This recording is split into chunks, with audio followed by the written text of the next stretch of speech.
글로벌 비트 시간입니다. 간밤 뉴욕 증시 혼조세로 마무리를 했는데요. 여러 가지 이슈들이 또 한 번 쏟아졌습니다. 예상했던 부분은 은행주들을 시작으로 실적 발표가 시작된다라는 점, 그리고 엔비디아의 H20 칩 수출 재개에 대한 소식, 더불어서 CPI 대기 모드에 들어간 상황이었죠. 자, 일단 CPI도 역시 시장의 해석이 좀 엇갈리고 있습니다. 헤드라인과 근원 CPI의 예상치 대비 발표치가 혼조세를 나타낸 영향인데요. 관세 불확실성이 앞으로도 계속해서 물가를 끌어올릴 것인가 내릴 것인가 이 부분에 대해서 의견이 분분하다라는 것이 시장의 해석입니다. 그에 따라서 시장의 방향성도 좀 갈피를 잡지 못하는 모습이었고요. 그와 함께 트럼프 대통령은 인도네시아와 무역 협상 원활하게 진행됐다라는 이야기를 또 한 번 던지기도 했죠. 여러 가지 이슈들이 산적한 가운데 이제 기업의 실적 쪽으로 시선이 몰리고 있는 듯한 분위기입니다. 은행주 이후에 그리고 테크주들의 상승을 이끌고 있는 최근 트렌드 어떻게 변화할지 저희와 함께 체크해 보시죠. 네, 말씀드린 대로 물가 지표들이 대체적으로는 사실 예상에 부합했습니다만 전월 대비 그 상승폭이 어쨌든 올라가고 있다 보니까 이 관세의 충격이 서서히 실물 경제를 압박하는 것 아닌가 이런 우려감이 부상하고 있습니다. 시장의 자세한 해석과 움직임 지금부터 정리해 보시죠. 3대 지수는 혼조권에서 거래를 마쳤습니다. 물가에 대한 경계감, 거기에다가 은행주들의 실적으로 인한 주가 급락세가 연출이 되면서 특히 다우지수를 중심으로 1% 가까운 약세가 두드러지는 하루였고요. 반면에 엔비디아의 급등 덕분에 나스닥 지수는 홀로 0.2% 가까운 상승, 오늘 이틀째 사상 최고치를 갈아치우는 흐름이었습니다. S&P 500 지수는 0.4%가량의 낙폭을 기록했고요. 일단 6월 CPI 수치 받아들었습니다. 대체적으로 예상에 부합하기는 했습니다만 전월 대비 상승폭이 가팔라졌다. 이 부분에서 트럼프 관세의 영향이 또렷해지기 시작한 것 아니냐. 이런 해석이 일각에서 등장하기 시작했고요. 이를 알 수 있는 대목은 항목별 물가 상승률을 자세하게 좀 들여다보는 것이 되겠는데 수입 의존도가 높은 물품들이 얼만큼 올랐는가 이 부분을 보면 이게 관세 때문인지 아닌지를 알 수가 있잖아요. 그런데 수입 의존도가 높은 자동차라든지 의료에서 물가 상승의 기여도가 비교적 높았다라는 점에서 관세의 영향이 그래도 조금 있었구나 이렇게 생각을 하고 있습니다. 자, 그리고 오늘 나온 이 물가 지표를 과연 이번 주에 쏟아져 나오게 될 연준 위원들의 연설 여기에서 어떻게 해석을 할 것인가 여기에 대한 관심도도 상당히 몰려있는 상황이었는데요. 간밤에는 수전 콜린스 보스턴 연은 총재 발언이 있었습니다. 금리 인하에 신중해야 한다는 입장을 재확인했고요. 그러다 보니까 이 관세빨 인플레이션 경계감 속에서 금리 선물 시장에서는 9월에도 금리 내리지 못할 거다라는 동결 베팅이 높아지고 있습니다. 전일 대비 9%포인트나 급등을 했고요. 현재 46%대까지 치솟아 있는 상황. 그러다 보니까 채권 시장에서는 국채 금리가 오름세를 나타내죠. 만기가 가장 길다 보니까 인플레이션에 제일 민감한 것이 30년물 금리가 되겠습니다. 오늘 이 CPI 발표가 전해진 직후에 5bp가량 급등을 하면서 5%포인트를 뚫어냈고요. 그러면서 일중 고점을 경신하는 움직임, 10년물 금리 역시도 4.5%대에 바짝 다가서 있습니다. 관세와 관련해서 추가된 소식도 있었습니다. 미국과 인도네시아가 무역 합의에 도달했다는 소식이었죠. 백악관의 공식 성명 영상으로 준비했습니다. 함께 보시죠. So they're paying 19% and we are not paying anything. And they're going to give us full access into Indonesia. Now, Indonesia has some great product, and they also have some very valuable earths and various other materials. One of the things, as you know, they're known for is very high quality copper, which we'll be using. 관세율은 기존의 32%에서 19%로 하향 조정을 했고요. 더불어 인도네시아가 미국산 에너지와 보잉의 항공기를 대규모로 구매하는 데 약속을 했습니다. 반대로 미국은 인도네시아의 고품질 구리 그리고 희귀 광물을 중심으로 수입을 하게 될 것으로 보입니다. 이제 히트맵을 열어서 전반적인 종목별 표정도 확인해 보시죠. 가장 두드러지는 종목은 단연 엔비디아입니다. 중국으로의 막혔던 H20 수출 이제 재개가 될 것으로 보이죠. 이 뉴스가 나온 직후에 어제 선물 시장에서부터 엔비디아의 주가가 뛰어오르는 움직임이었는데 정규장에서도 4% 가까운 상승 탄력을 잘 지켜냈고요. 170달러 선을 처음으로 뚫어냈다는 점에서 상당히 눈에 띄는 하루였습니다. 엔비디아가 이렇게 좋은 흐름을 보이자 브로드컴 2%, AMD가 6%대 함께 상승세를 연출하는 모습, 이쪽에 위치한 반도체 장비주들의 시세도 전반적으로 양호했습니다. 그 밖에는 전반적으로 시장이 지금 물가에 대한 경계감을 받아보다 보니까 붉은색을 띠고 있다는 것이 오늘의 공통된 특징이 되겠고요. 특히 실적을 발표했던 은행주들 전체적으로 실적이 나쁘지는 않았는데 일부 EPS 미스가 나타나는 케이스들이 있다 보니까 이쪽에 웰스파고가 특히 5%대 급락폭을 기록했다는 것이 특징이었습니다. 주요 종목들의 이슈를 묶어서 확인해 봅니다. 먼저 엔비디아 조금 자세하게 볼 텐데요. 이제 젠슨항 CEO가 이번 주 중국을 방문하고 있고 그를 앞두고 지난주에 트럼프 대통령과 사전에 만났다는 소식이 있었잖아요. 여기에서 H20 수출 허가를 받아낸 것으로 풀이가 되고 있습니다. 오늘 이렇게 H20 수출 재개를 한 것에 대해서 러트닉 상무장관도 발언을 냈는데 엔비디아의 최고 기술이 아니기 때문에 괜찮다. 그러니까 최신 칩인 H100이나 H200보다 H20은 한참 뒤떨어져 있는 기술이다 보니까 이 정도는 중국에게 내줘도 괜찮다는 의견이 되겠습니다. 오늘 H20 수출 허가 소식이 들려온 이후에 월가에서는 목표가 상향 소식들이 여러 들려오기도 했는데요. 멜리우스와 오펜하이머에서 PT를 올려잡았고 특히 멜리우스에서 제시한 235달러는 1년 후 시총 5조 달러 돌파 가능성을 시사하고 있습니다. 엔비디아의 주가 4% 급등한 170달러 선 처음으로 돌파를 했고요. 그리고 오늘 역시 사상 최고가를 기록했습니다. 다음으로는 테슬라도 확인해 보시죠. 테슬라의 북미 영업을 그동안 담당해왔던 고위 임원 트로이 존스가 사퇴했다는 소식이 들려왔습니다. 15년 동안 재직한 직원이고요. 거기다가 최근 이미 여러 고위 임원들이 퇴사를 한 상황 속에서 추가적으로 들려온 소식이다 보니까 이 우려감을 더 키웠습니다.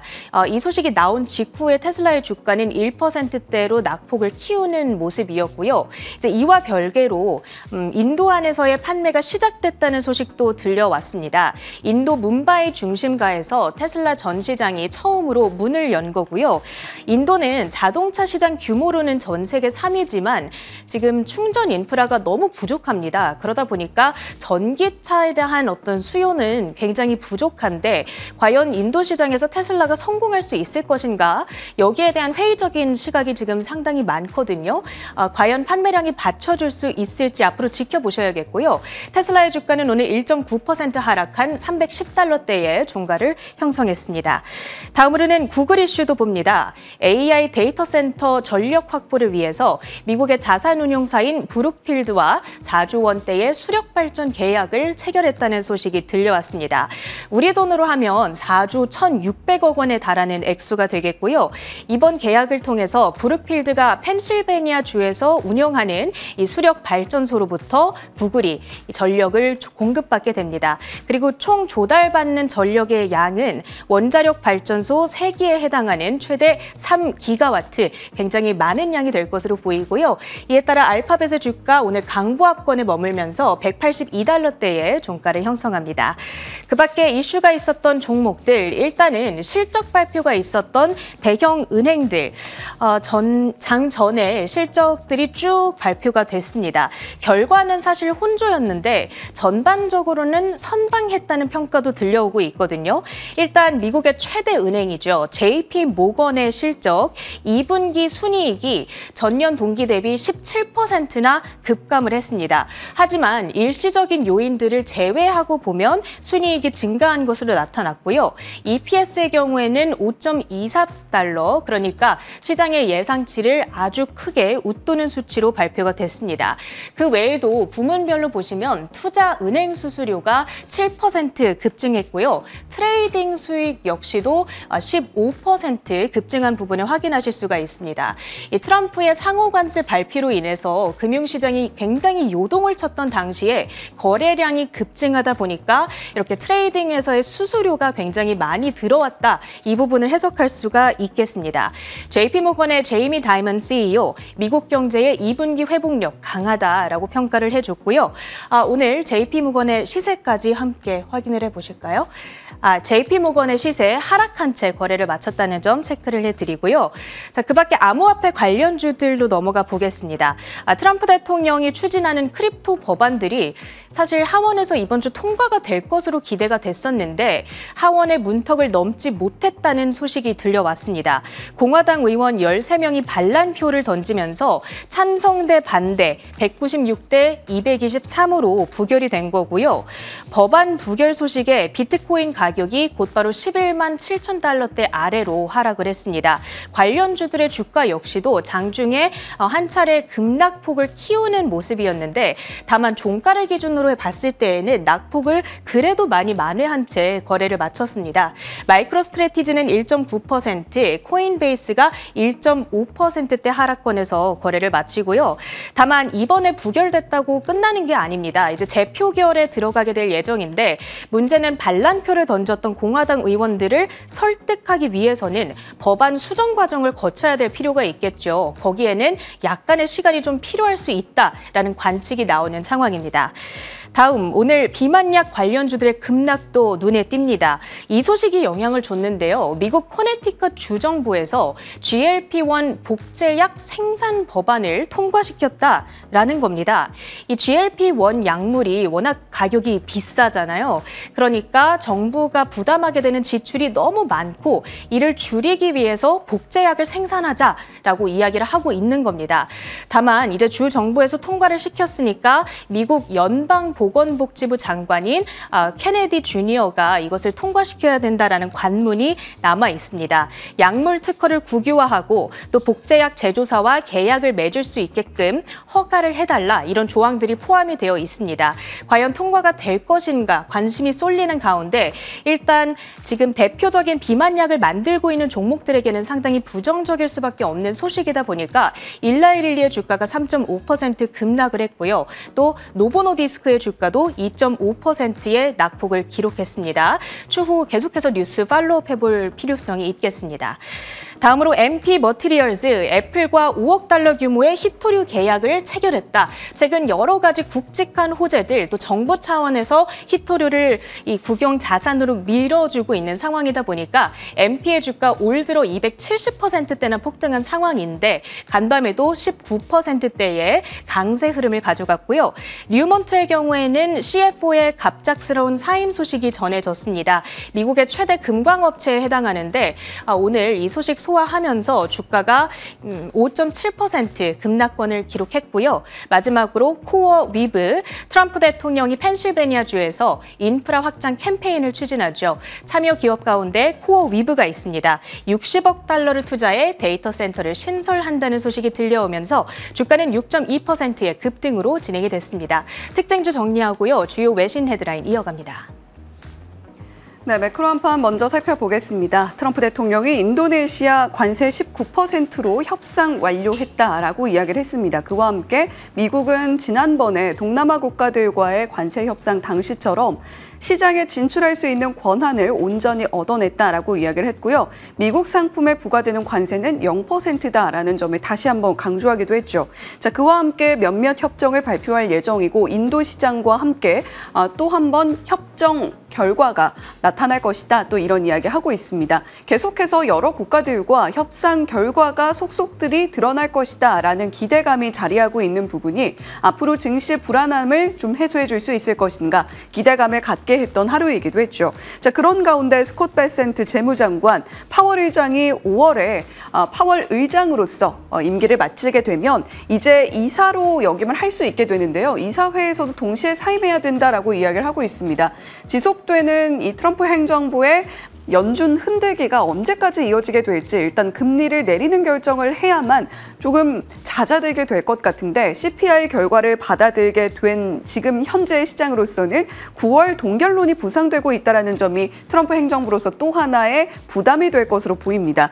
관세 전가 신호에 9월 동결론이 부상하고 있는 모습이고요. 거기에 혼조세를 나타낸 CPI 수치 그리고 어쨌거나 상승 흐름을 타고 있다는 점이 부담으로 작용하면서 30년물 장기물 국채 금리가 5%를 돌파하는 모습도 나타내기도 했죠. 6월 CPI 잠시 후에 조금 더 자세히 짚어보겠고요. WTI 원유 선물 러시아에 대한 제재가 50일 동안 유예가 되면서 공급 우려가 완화됐습니다. 그에 따라서 0.7% 추가 하락을 했고요. 66.52달러 선의 거래를 마치는 모습 그리고 크립토 위크 관련해서는 잠시 후에 조금 더 자세하게 짚어보도록 하죠. 자, 그러면 CPI 어떻게 나타났는지 들여다보겠습니다. 시장의 예상치가 0.25%에서 0.3%가량으로 IB들의 추산에 따르면 그렇게 숫자를 받아든 상황이었는데요. 헤드라인 CPI 발표치 0.3%로 예상치에 부합하는 수준, 이전보다는 확실히 오른 모습을 나타냈습니다. 발표치를 전년 동기와 비교를 해보면 2.7%로 예상치, 이전치 모두 상회하는 모습을 보여줬고요. 반면에 식품이나 에너지 가격, 변동성이 큰 항목을 제외한 코어 CPI의 경우에는 전월 대비 발표치 0.2%로 예상치를 오히려 하회하는 모습, 전년과 비교하면 2.9% 역시 예상치 소폭 하회하는 모습이었습니다. 다만 이전치는 모두 뛰어넘는 모습이었죠. 헤드라인이든 코어 CPI든 전월치보다 상승 흐름을 타고 있다는 것은 분명한 것을 받아든 이번 CPI 숫자였습니다. 자, 그러면 6월 CPI 이렇게 지표가 조금 엇갈리게 나타났다라고 볼 수 있을 텐데요. CPI 데이터를 받아든 이후에 언론사별로 이 CPI를 해석하는 시각이 조금 달랐습니다. 주요 언론사에서는 이번 CPI 상승했다라고 보도를 한 곳은 파이낸셜 타임스, 배런스, CNBC, 야후 파이낸스였고요. 그래도 어느 정도 예상치에 부합하는 모습이었다라고 보도를 한 곳은 로이터와 월스트리트 저널, 시장의 코어 CPI가 5달 연속 하회했다라고 이야기를 하면서 그래도 전반적으로 CPI 둔화세에 대한 이야기를 한 부분은 블룸버그였습니다. 주요 IB들의 전망치를 들여다보면요. 헤드라인은 어쨌거나 시장의 전망치를 좀 상회했다라고 보여지고 있고요. 코어 CPI의 경우에는 그래도 전반적으로 소폭 시장의 예상치를 하회하면서 예상치에 부합했다 이렇게 표현을 해볼 수가 있겠습니다. 자, 항목별로 어떤 평가가 나왔는지 그리고 IB들에선 또 이번 CPI 어떤 코멘트 내놨는지 들여다볼까요? 주거비 상승이 전체 CPI 상승의 대부분을 차지했다라고 노동부 코멘트가 나왔고요. 항목이 올랐던 부분들, 의료 서비스, 차량 보험, 가구와 주택 비용, 여가와 개인용품 쪽에서 가격이 오르는 모습, 그리고 전반적으로 에너지 지수는 0.9%가량 상승하는 모습이었습니다. 반면에 중고차나 신차 가격이 떨어졌다라는 것은 지금 시장에서 차를 바꾸거나 이러한 움직임들이 상당히 둔화됐다라는 시그널이기도 하고요. 항공료는 유가의 영향을 조금 받아가면서 둔화세를 한 번 더 확인을 시켜줬습니다. 골드만삭스, 관세 초기 영향을 일부 보이긴 했는데 근원 CPI는 전반적으로 상승 흐름 자체가 억제된 상태임은 분명해 보인다라고 코멘트를 내놨고요. 연준은 다만 9월까지도 관망 모드를 유지할 가능성이 높다. 7월과 8월 사이의 데이터를 확인을 해야겠으나 일단 연준의 스탠스에 크게 변화는 없을 것이다라는 이야기고요. BMO 캐피털 마켓에서는 이번 CPI 보고서가 9월 이전에 연준의 금리 인하에 영향 미치지는 못할 것 같다라고 비슷한 내용의 코멘트를 내놨습니다. 자, NX는 관세가 데이터에 반영이 되고는 있는데 아주 물가를 폭발적으로 끌어올릴 파괴적인 수준은 아니다. 이런 코멘트를 내놓기도 했는데요. 전반적으로 일단 CPI를 관망하겠다는 것은 연준뿐만이 아니라 IB들에서도 좀 비슷한 분위기가 감지되는 모습입니다. 자, 다음 장 이어서 살펴보시면요. 뉴욕 제조업 지수, 엠파이어 스테이트 지수도 발표가 됐습니다. 전반적으로 반등세를 나타냈다는 것은 미국의 제조업 경기가 활성화를 띠고 있다는 의미이기 때문에 긍정적으로 받아들일 만한데요. 7월 엠파이어 스테이트 제조업 지수 5.5포인트로 나타나면서 플러스권을 기록했습니다. 시장의 예상치는 마이너스 9.2로 오히려 전반적으로 하락할 것으로 봤는데요. 이전치보단 나은 모습을 보여주면서도 플러스권을 기대하지는 않았습니다. 그런데 신규 주문이 반등 반등했고요. 출하 지수도 개선됐고 무엇보다 고용이 올라오고 있다는 점 시장에서 긍정적으로 받아들일 만한 포인트가 됐는데 경제 지표 자체는 역시 혼조세를 나타내고 있다는 것을 엠파이어 스테이트 지수에서도 살펴볼 수가 있었죠. 자, 다음 장 이어서 살펴보면요. 대형은행 실적 발표 내놨습니다. JP모건 체이스 YOY 기준으로 순이익이 17% 줄어든 반면에 시티와 웰스파고는 오히려 25%, 12% 각각 늘어났는데요. 전반적으로 트레이딩 중개 수수료가 늘어났다는 것은 공통점입니다. 저희 이 시간에 전해드린 바가 있는데 개인 투자자들의 투자가 늘어나면서 트레이딩 중개 수수료의 순이익이 증가하는 모습을 크게 느끼기도 했죠. 제이미 다이먼 CEO는 미국 경제가 2분기 중에 회복력을 유지할 것으로 보이는데 지금 여러 가지 긍정적인 요인과 부정적인 요인들을 나열했습니다. 그중에서도 재정 적자에 대한 부분은 제이미 다이먼 CEO가 지속적으로 언급하고 있는 부분인데요. 이 대형은행 실적 발표 앞으로 나오는 부분들에서도 과연 이런 IB들의 시각이 경제 상황을 어떻게 바라보고 있는가에 대한 코멘트는 저희가 계속해서 체크해 드릴 수 있도록 하겠습니다. 자, 첫 번째 헤드라인 바로 이어가 보겠습니다. 미국 도널드 트럼프 행정부가 엔비디아의 인공지능 반도체인 H20칩의 중국 수출을 허가하기로 한 배경에는 지난달 중국과 합의한 대미 히토류 수출 통제 해제가 있다고 행정부 고위 당국자들이 밝혔습니다. 하워드 러트닉 상무부 장관은 현지 시간 15일 CNBC 인터뷰에서 H20칩 수출을 허가한 이유에 대해 바이든 행정부는 지난해 중국에 이런 칩 구매를 허용했다. 그러고 나서 우리가 막았고 이후 중국과 히토류 자석 합의를 하면서 우리는 중국에 칩을 다시 팔기 시작하겠다고 말했다고 설명했습니다. 러트닉 장관이 언급한 자석 합의는 미중 양국이 지난 6월 영국 런던에서 열린 2차 무역 협상에서 중국의 대미 히토류 수출 통제와 미국의 대중국 수출 통제 일부의 해제를 맞교환하기로 한 합의를 의미합니다. 네, 엔비디아와 칩 기업들에게는 상당히 긍정적인 뉴스로 작용할 만한 소식입니다. 엔비디아가 중국 내에서 H20 칩의 판매를 재개할 수 있다는 것은 결국 실적에 긍정적인 영향을 미칠 수 있겠다라는 기대감을 갖게 하는 요소로 이어지게 되거든요. 자, H20 칩 다시 한번 설명을 드리면 미국 정부의 수출 규제로 기존 제품의 대신에 중국의 여러 가지 첨단 기술을 제외해서 설계를 한 특화 모델이기도 합니다. 사실 어느 정도는 중국에 대한 AI 칩 규제가 완화될 것이다라는 기대감이 이번 한 주 내내 있었긴 했습니다. 젠슨 왕 CEO가 중국 방문을 앞두고 트럼프 대통령과 만났다는 보도도 있었고요. 그리고 트럼프 대통령 전일 펜실베니아에서 AI 관련 700억가량의 투자를 이야기를 하면서 그 과정 안에서도 대중 AI 칩 규제를 완화하기로 했다라는 내용이 함께 보도가 되기도 했습니다. 자, 그렇다면 실적 추정에 미치는 영향력 어느 정도 될까요? 이론적으로 월가 추정치의 약 5%가량 엔비디아 실적이 올라갈 것이다라는 추정치 상향의 효과가 있을 텐데 실질적으로 이 부분들을 모두 합쳐봤을 때는 약 10%가량의 실적 추정치 상향 조정이 전망된다라고 이야기를 하고 있고요. 실제로 이 보도가 나온 이후에 주요 IB들에서 엔비디아의 목표가를 상향하는 움직임을 나타내기도 했습니다. 자, 다음 장 이어서 살펴보시면요. 자, 지금 결국에 카드는 히토류입니다. 러터닉 상무장관이 H20 칩의 수출 허가 배경에는 지난달 중국과 합의한 대미 히토류 수출 통제 해제가 있었다라고 이야기를 했는데요.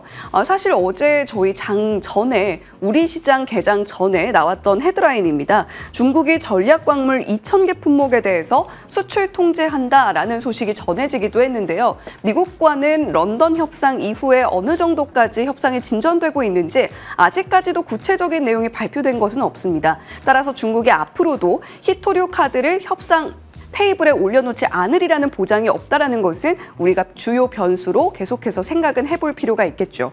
자, 다음 장 이어서 살펴보시면요. AMD도 역시 AI 칩의 중국 수출을 재개한다라는 소식입니다. 엔비디아만 AI 칩 수출 재개 효과를 누리는 것은 좀 AMD로서 억울하겠죠. 자, 이에 따라서 MI308 AI 칩을 중국 수출 재개한다라는 소식이고요. AMD 역시도 대중 수출 불량이 있었기 때문에 실적 추정치가 상향 조정될 수 있다라는 부분들 함께 염두에 두실 필요가 있겠습니다. 자, 그런데 지금 뱅크 오브 아메리카에 따르면 다음 장 이어서 볼게요. 뱅크 오브 아메리카에 따르면 펀드 매니저들의 기술주 비중이 상당히 높아지고 있다라고 이야기를 하고 있거든요. 이것이 의미하는 것이 앞으로 기술주들의 추가적인 상승에 대한 좀 상방이 닫혀 있다라는 것으로 해석을 해야 될지 여지가 좀 분분합니다. 다음 장 이어서 바로 보면요. 자, 지금 펀드 매니저들의 현금 비중이 상당히 많이 낮아져 있는 상황입니다. 3.9%로 나타나고 있죠. 자, 그렇다면 지금 더 이상 쓸 현금이 없다라는 것으로도 해석이 될 수 있는데 주식이 과매수 구간에 진입을 했는가 여부는 지속적으로 체크해 보시면서 앞으로 추가적으로 이 대중 수출 완화 기조에 따라서 올라갈 수 있는 종목들 그리고 그 밖의 기술주들의 상방이 제한되는가에 대한 부분들은 함께 살펴보실 필요가 있겠습니다. 두 번째 헤드라인 바로 이어서 살펴보시죠. 도널드 트럼프 미국 대통령이 강력하게 지지하는 가상화폐 관련 법안이 하원의 문턱을 넘지 못했습니다.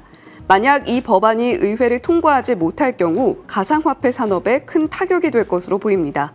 CNBC 방송에 따르면 미국 하원은 현지 시간 15일 각종 가상화폐 규제 관련 법안을 처리하기 위한 규칙을 정하는 표결을 실시했습니다. 결과는 찬성 196표, 반대 223표로 부결됐습니다. 이 규칙은 가상화폐 관련 법안을 토론할 수 있는 절차를 규정하는 것으로 통과되지 않으면 입법 절차가 진행될 수 없습니다.